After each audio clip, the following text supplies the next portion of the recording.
नमस्कार दोस्तों, Shyam art classes में आप सभी लोगों का फिर से स्वागत करता हूं। और दोस्तों, आज आप लोगों को बताऊंगा कला की परिभाषा के आगे कड़ी में कला का वर्गीकरण, क्लासिफिकेशन ऑफ आर्ट्स। तो चलिए स्टार्ट करते हैं। तो दोस्तों, इसे स्टार्ट करने से पहले आप मेरे पिछले जितने भी कला की परिभाषा पार्ट 1, पार्ट 2, पार्ट 3 आप ज़रूर देख लीजिए, तभी आपको ये पार्ट अच्छे से समझ में आएगा दोस्तों। तो नो बकवास, only class, let's go.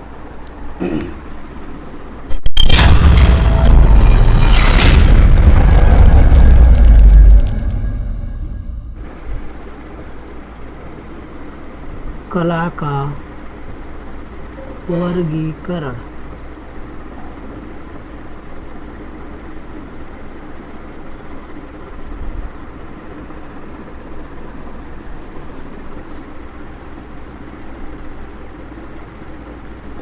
Classification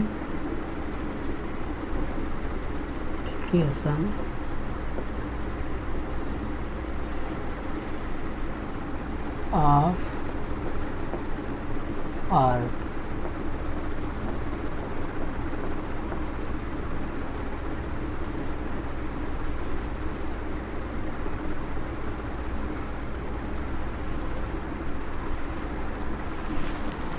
classification of arts.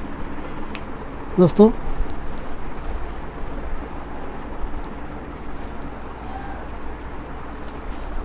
Classification कला के वर्गीकरण में दोस्तों, आप लोगों को पिछले वीडियो में हम बताए थे कि वहाँ पर जो सामाजिक संदर्भ में कला को 3 भागों में बांटा गया था, जिसमें ललित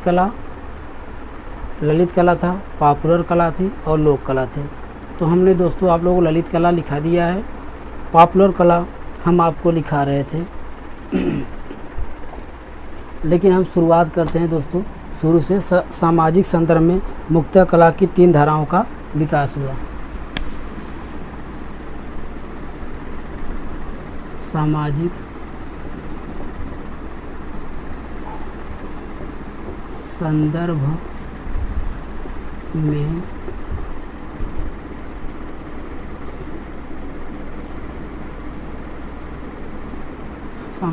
संदर्भ में मुख्यतः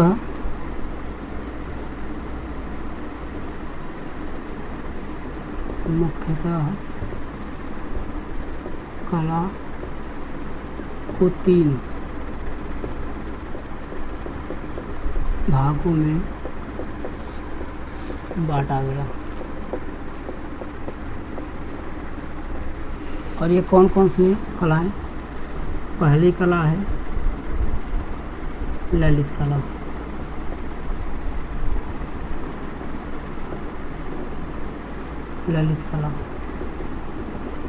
फाइन आर्ट। सामाजिक संदर्भ में मुख्यतः कला को 3 भागों में बांटा गया दोस्तों। तो पहला है ललित कला, दूसरा है पॉपुलर आर्ट और तीसरा है लोक कला। तो पहला हम ललित कला आप लोगों को बताते चलते हैं। ये आनंद की स्रोत थी, जिसका सृजन हुआ था अभिजात एवं समृद्ध वर्ग के लोगों के लिए किया जाता था दोस्तों। ये कला जो थी ललित कला, ये अभिजात या उच्च वर्ग के लोगों के लिए थी और जिसका स्रोत था आनंद। इसका आनंद था दोस्तों। आगे हम लिखाते हैं, इसका स्रोत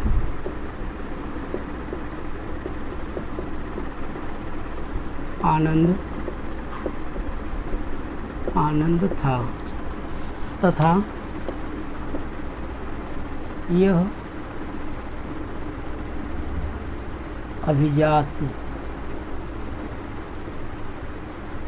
अभिजात कोष्ठक में उच्च वर्ग के लोगों की कला थी। उच्च लोगों की यह कला थी दोस्तों। इस कला के सृजनकर्ता मूलतः राजाश्रित पेशेवर कलाकार थे।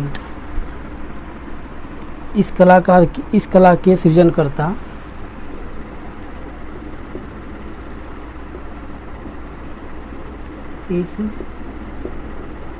इस कला के सृजन करता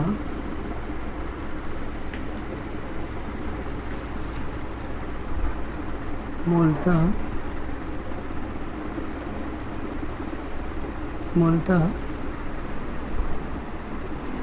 राजाश्रित अर्थात राजाओं के संरक्षण में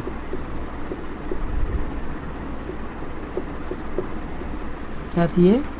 इस कला के सृजनकर्ता मूलतः राजाश्रित पेशेवर कलाकार थे। राजाश्रित पेशेवर कलाकार थे।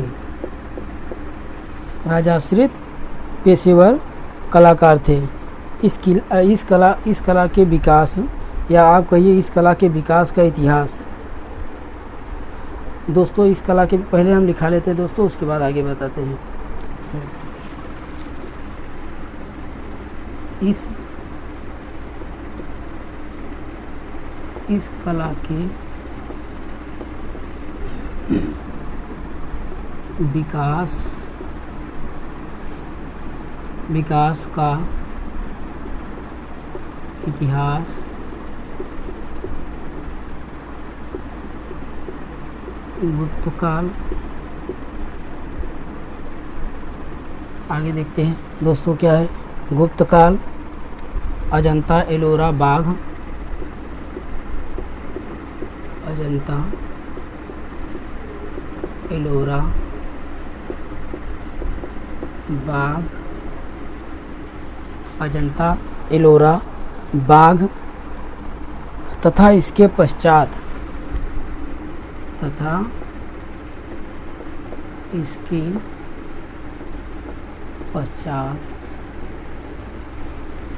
मुगल राजपूत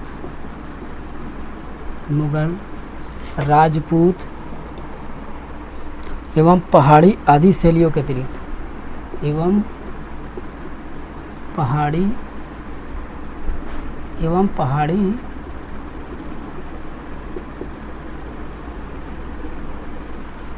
मुगल, राजपूत एवं पहाड़ी शैलियों के अतिरिक्त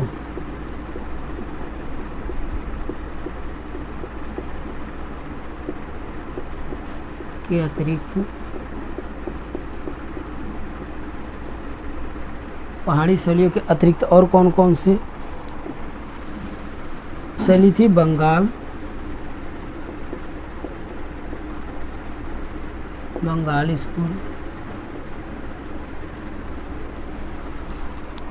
स्कूल, कंपनी शैली,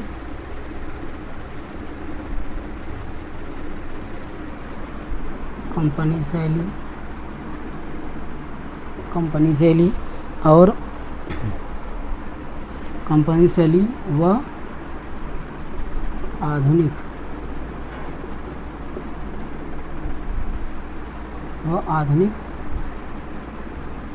आधुनिक कला शैली, आधुनिक कला में भी अभिव्यक्त हुई।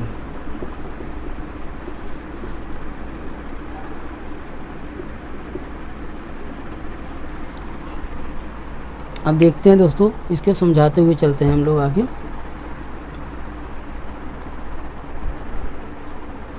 जो कला का वर्गीकरण है दोस्तों, कला के वर्गीकरण में ये थोड़ा सा लंबा है। कला के वर्गीकरण में इसमें पहले मानवीय और ब्रह्मांडी, इस तरह से कलाएँ जो है कि दो भागों में बढ़ती हैं। फिर ब्रह्मांडी कला बाद में वो ख़त्म हो जाती है, समाप्त हो जाती है। फिर मानवीय कला ही बचती है। फिर मानवीय कला के दो भाग होते हैं, चारुकला और कारुकला। फिर ये चारुकला अर्थात ललित कला और कारुकला उपयोगी कला थी।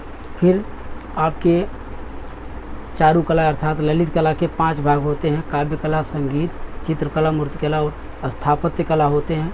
फिर इसमें श्रव्य कलाएँ और दृश्य कलाएँ आती हैं, फिर दृश्य कलाएँ और श्रव्य कलाएँ आती हैं। इसके बाद मंची कलाएँ आती हैं। दोस्तों इसमें बहुत सारे पार्ट हैं, सब भाग में बटे हुए हैं कि कौन सी कलाएँ मंची हैं, कौन सी कलाएँ जो कि स्थैतिक हैं, कौन गतिशील हैं। ये सब सारी चीज़ें आगे सारणी द्वारा हम सारणीबद्ध करके बताएंगे। दोस्तों पहले इसको समझते हैं सर, हम लोग की ललित कला फाइन आर्ट्स जो क्लासिफिकेशन है ऑफ आर्ट्स के, इसमें सामाजिक संदर्भ में मुख्यतः कला को 3 भागों में बांटा गया है। 3 भाग हम आपको बता दिए कि पहला ललित कला है, दूसरा पॉपुलर कला है, तीसरा लोक कला है। तो पहला ललित कला में फाइन आर्ट्स जिसको कहते हैं, में इसका स्रोत जो है, ललित कला का स्रोत क्या है? आनंद है, तथा यह अभिजात या उच्च वर्ग के लोगों के लिए लोगों की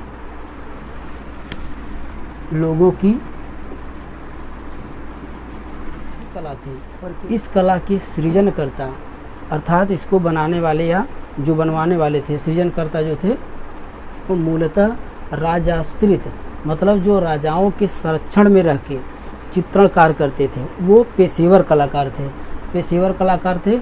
और इस कला के विकास का इतिहास जो होता है वो किन किन राजाओं के संरक्षण में चलता है, तो उसमें जैसे आपका गुप्त काल, अजंता, एलोरा, बाग, जैसे दोस्तों गुप्त काल में जो भी चित्रांकन या मूर्ति बनाई गई हैं वो गुप्तकालीन शासकों के संरक्षण में ही चित्रण किया गया है।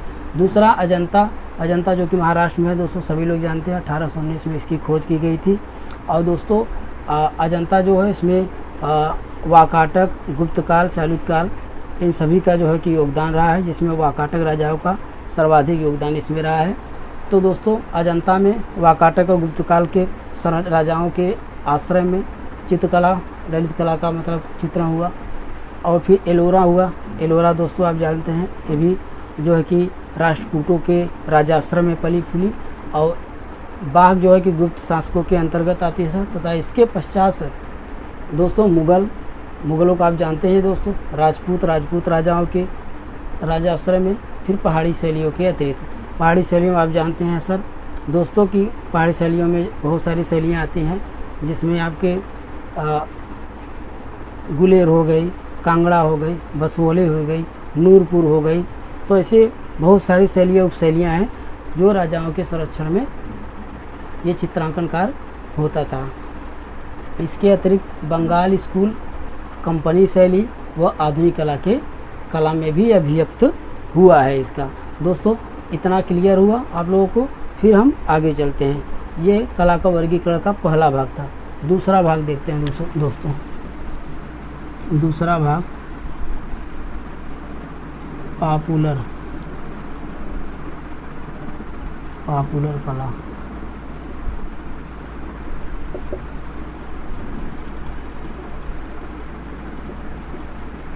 Popular art. दोस्तों जो पॉपुलर आर्ट था वो मध्यम वर्ग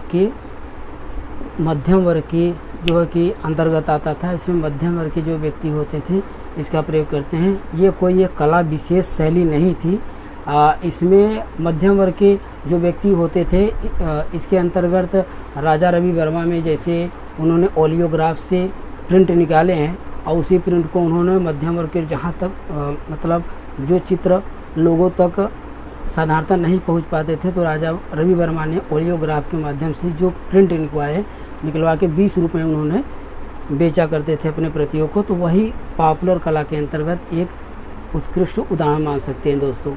और इसके अंतर्गत पोस्टर आता है और मुद्रण आता है, प्रिंटिंग, और आपका ओलियोग्राफ भी आ सकता है दोस्तों। तो इसका परिभाषित रूप हम आपको दोस्तों बताते हैं।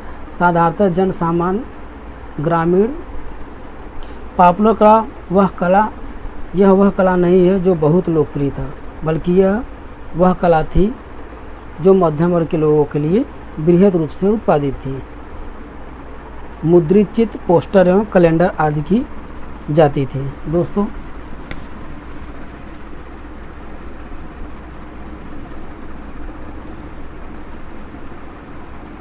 यह वह कला नहीं थी, यह वह कला नहीं है, यह वह कला नहीं है, यह वह कला नहीं है जो बहुत लोकप्रिय थी, जो बहुत लोकप्रिय थी, लोकप्रिय थी। यह बहुत लोकप्रिय नहीं थी दोस्तों, बल्कि यह वह कला थी जो मध्यम वर्ग के लोगों के लिए, बल्कि दोस्तों लाइट कट गई, माफ़ी चाहते हैं हम।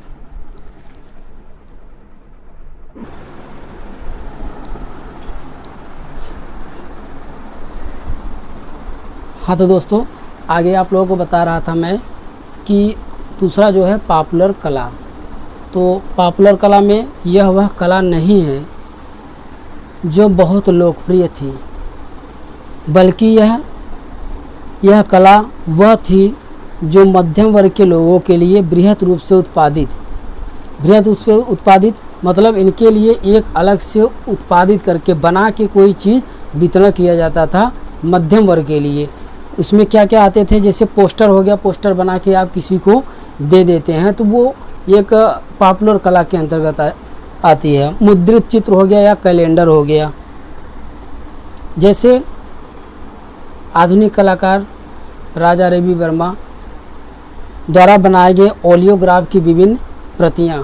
राजा रवि वर्मा ने सामान्य जनहित के लिए ओलियोग्राफ से विभिन्न प्रकार के देवी देवताओं का प्रिंट निकाला और उन्होंने 20 रुपए में उसे मध्यम या सामान्य लोगों के बीच वितरण किया, ताकि उनके पास भी कलाकृतियों का जो संचय हो सके या कलाकृतियों का संग्रह हो सके, वो भी कला से परिचित हो सके। दोस्तों तीसरा जो इसका भाग है, दोस्तों स्क्रीनशॉट भी आप ले सकते हैं। तीसरा भाग दोस्तों इसका है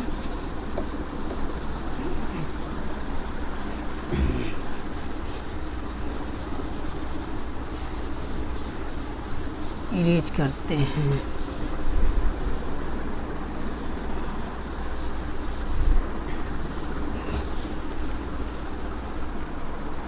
तीसरा भाग क्या है तो देखते हैं क्या है। तीसरा भाग है लोक कला। लगभग सभी लोग जानते हैं।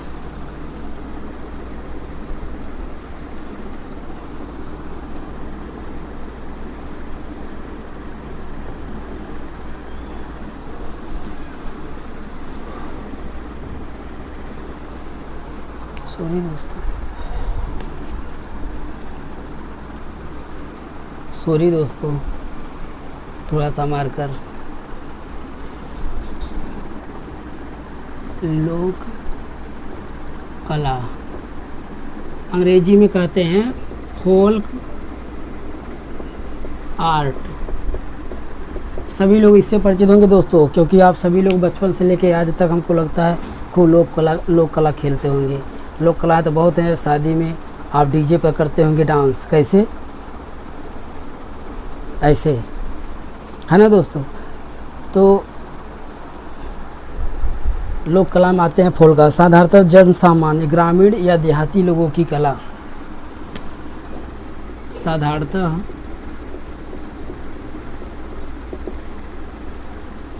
जन सामान्य जिसमें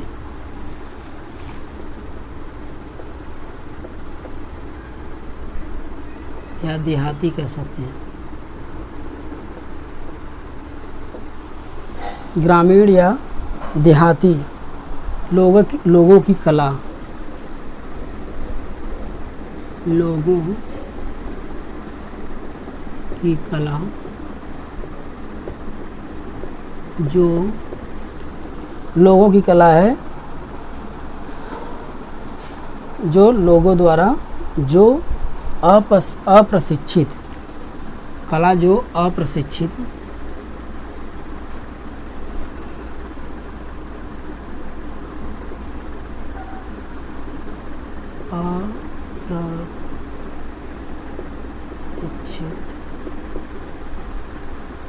अप्रशिक्षित एवं या अप्रशिक्षित और अनपढ़ लोगों द्वारा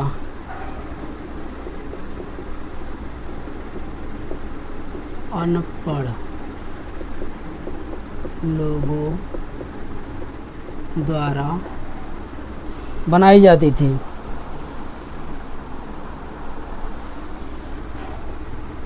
बनाई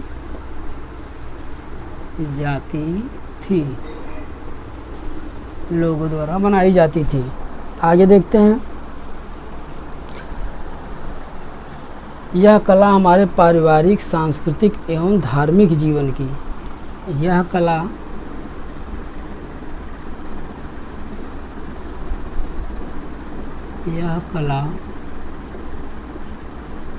हमारे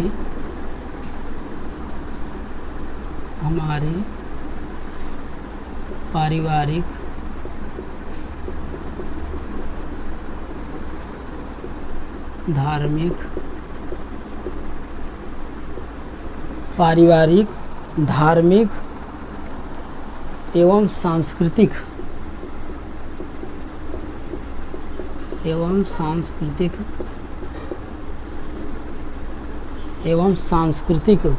जीवन की परंपराओं के साथ, सांस्कृतिक जीवन की परंपराओं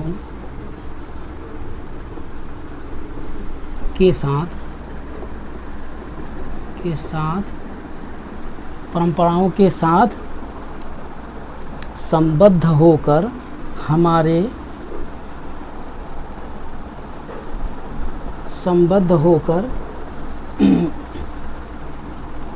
बिना किसी आश्रय, जीवन की परंपराओं के साथ संबद्ध अर्थात जुड़कर, संबद्ध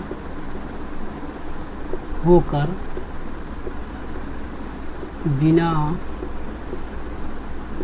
किसी आश्रय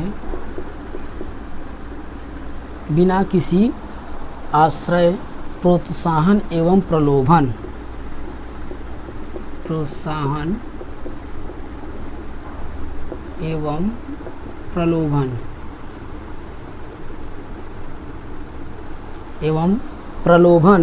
के द्वारा, प्रलोभन के स्वतंत्र रूप से विकसित होती है, एवं प्रलोभन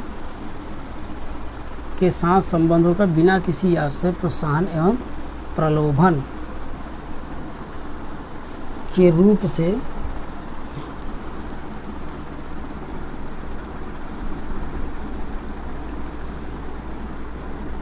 प्रलोभन, आगे देखो के स्वतंत्र रूप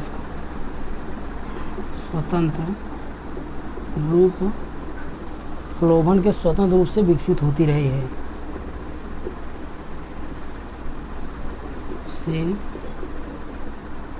विकसित